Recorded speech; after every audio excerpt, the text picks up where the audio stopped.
पंजाब में शदीद सर्दी की लहर के बायस स्कूलों की छुट्टियां बढ़ाने का मामला पर ताहाल कोई फैसला न सका। ज़रा ऐवान वज़ीर आला के मुताबिक छुट्टियां बढ़ाने या औकात तब्दील करने के बारे में ताहाल कोई फैसला न हो सका।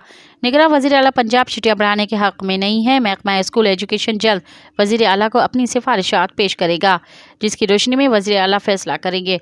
ज़रा का कहना है कि गुज़िश्ता रोज़ स्कूल एजुकेशन की तरफ से 4 तजावीज़ सामने आई थी। प्राइमरी तक स्कूल की छुट्टियां 9 से बढ़ाकर 15 जनवरी तक करने की तजवीज़ दी गई। इसके अलावा स्कूल्स के औकात का 9 से 2 बजे तक करने की तजवीज़ भी दी गई। मार्च में सालाना इम्तिहान के बायस सिर्फ 9वीं और 10वीं के तलबा को स्कूल बुलाया जाए और बाकी तमाम क्लासेस में मौसम सरमा की छुट्टियां बढ़ाई जाए। मज़ीद ख़बरनि ऐं तफ़सीलात लाइ विज़िट कयो असांजी वेबसाइट www.awamiNewsHD.com ऐं ॾिसंदा रहो अवामी न्यूज़ HD।